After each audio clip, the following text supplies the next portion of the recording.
So, Lisa, the ambassador of America, mentions that when he spoke to the people of Swaziland about the spending and the lavish life that King Mswati has with his family, they felt abandoned, not only abandoned, very disappointed. And I think the people of Swaziland have been very disappointed for a very long time, and most of them, I don't even think they have the energy to even do something and speak up for themselves, because they have never known freedom. They've never known choice. I don't think they've never known choice. So the ambassador points out that the Constitution, which the Constitution and Section 9.1 mentions that power will never be taken away from the king as long as the king lives. So basically, this is a powerless situation for the Swazi people, because if the Constitution says that there's no power that you have, so what is the way around this? What can the Swazi people do? So the ambassador, Lisa Patterson, says that they have to look into this constitution and try and change it. And also he speaks about the gifts that the king, the royal family, receives all the time. And then he says they need to work on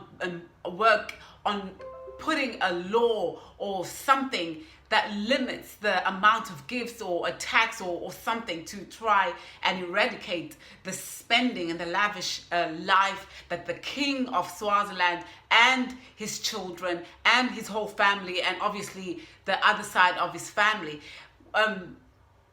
He says that it's a very hopeless situation, and just watch the interview and tell me what you think about the king of Swaziland, which is now called Eswatini. Tell me what you think about the spending that the king does, and what the people, what can the Swazi people do? Because they can't take the king to court, because the king is above the law. The king of Swaziland is actually above the law, and no one can take the king there. So what the ambassador suggests is that they need to keep sending messages to the king of Swaziland, Eswatini, that we cannot have two different types of law. You need laws in the country that work for you, and they only, you have your separate, basically the king of Swaziland has his own rules and laws that he abides,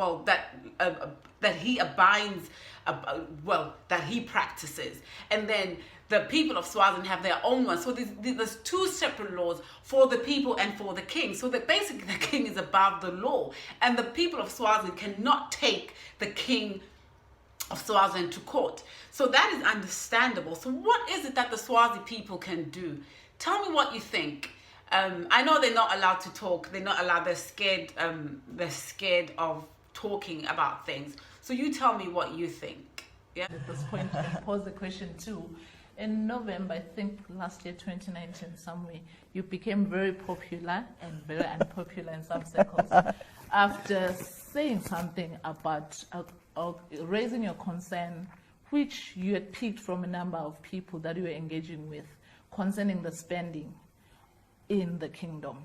Can you say something? What was going through your mind at that point in time, and how do you think going forward that can be fixed? I was really mad at that time, and I still get really mad, and I think you said you saw a speech that I gave before I sort of spoke out publicly where you could tell something was up. And, you know, I've spoken to the king in private. I have made speeches.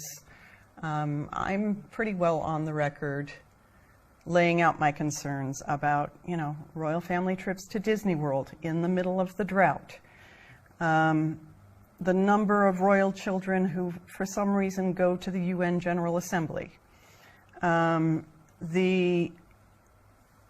Rolls Royces, which I am still not completely convinced were a purchase.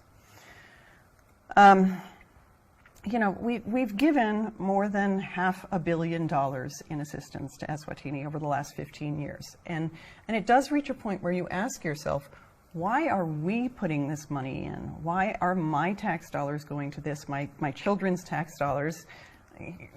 Heaven forbid, someday it's my grandchildren's tax dollars, go to pay for health care in this country when someone clearly has a lot of money and doesn't quite seem to know what to do with it all.